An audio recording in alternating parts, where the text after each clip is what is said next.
नमस्कार दोस्तों, आज हम एनसीईआरटी क्लास 10th का चैप्टर नंबर 4 को पढ़ने वाले हैं। तो सबसे पहले जो चैप्टर नंबर 4 है वह कार्बन तथा इनके यौगिक हैं।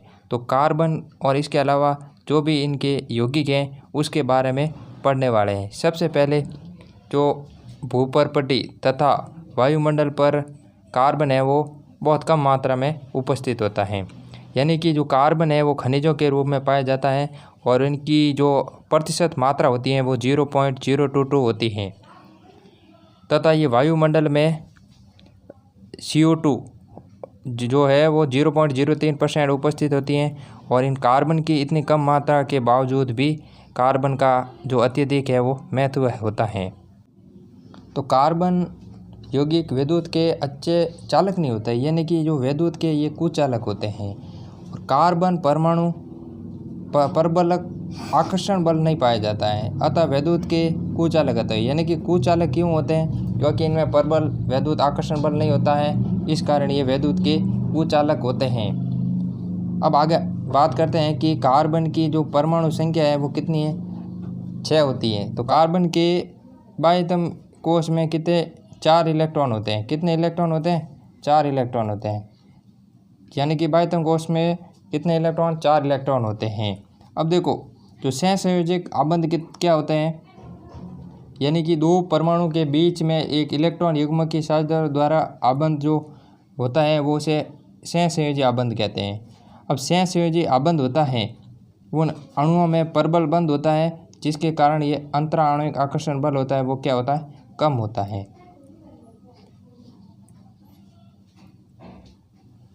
अब देखो, सहसंयोजक आबंध वाले अणुओं के यौगिक में गलनांक तथा कथनांक होते हैं, यानी कि जिसकी कार्बन परमाणु में सहसंयोजक बंध होता है उनमें गलनांक तथा क्वथनांक क्या होता है? कम होता है। इस कारण ये क्या होते हैं? विद्युत के सुचालक होते हैं। इस कारण विद्युत के ये जो कार्बन वाले सहसंयोजक बंध होते हैं वे विद्युत के सुचालक होते हैं। अब हम जो बात करने वाले हैं कि कार्बन के जो भी अपरूप हैं, कौन कौन से अपरूप है, यानी कि कार्बन के मुख्य रूप से अपरूप होते हैं वो हीरा होता है, ग्रेफाइट होता है, फुलरीन होता है। यानी कि कार्बन के मुख्य रूप से अपरूप 3 होते हैं: हीरा, ग्रेफाइट, फुलरीन।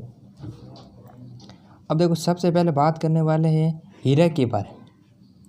यानी कि हीरा क्या होता है? कार्बन का कैसा अपरूप है? ये क्रिस्टलीय अपरूप है, यानी इनमें कार्बन के प्रत्येक परमाणु कार्बन के 4 अन्य परमाणु के साथ बंधित होता है। अतः हीरे की संरचना होती है वो त्रिआयामी होती है, यानी कि त्रिकोष्ठकीय होती है। हीरा सर्वाधिक, यानी कि प्रकृति में सर्वाधिक कठोर पदार्थ कौन है? वो हीरा ही है।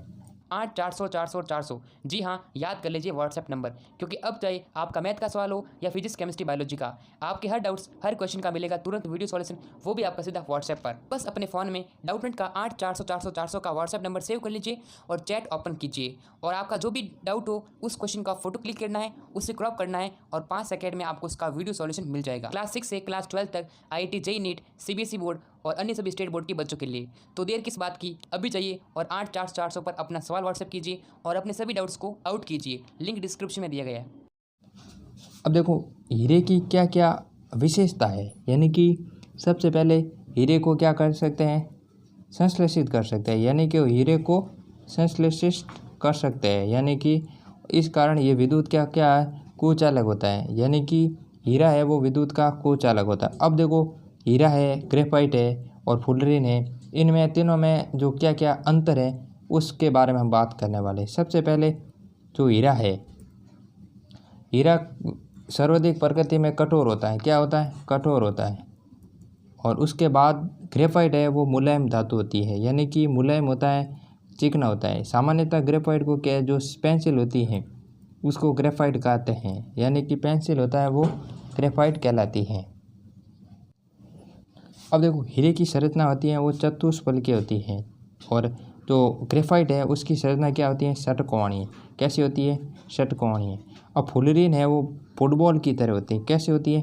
फुटबॉल की तरह। और जो ये है फुलरीन है वो मुलायम होती है। अब देखो, हीरा है वो रंगीन होता है। कैसा होता है? रंगीन। तो ग्रेफाइट कैसा होगा?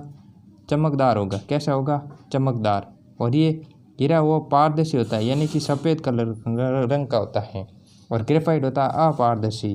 तो फुलेरिन कैसा होता है? फुलेरिन एक स्थायी होता है।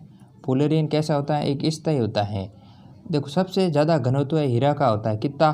3.51, और ग्रेफाइट का जो गलनांक होता है घनत्व होता है तो 2.25 होता है। और फुलेरिन को क्या कहते हैं? बक्की बॉल भी कहते हैं। क्या कहते हैं? बक्की बॉल।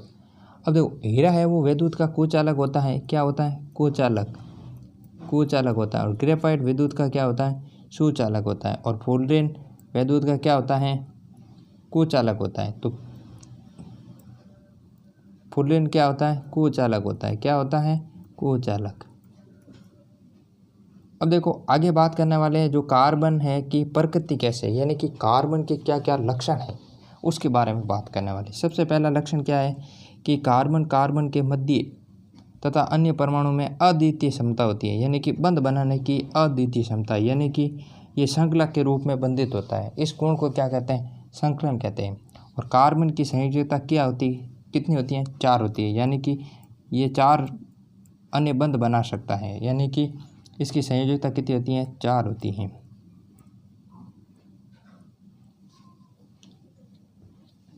अब हम बात करने वाले हैं आगे संतृप्त यौगिक, यानी कि संतृप्त यौगिक कैसे क्या है?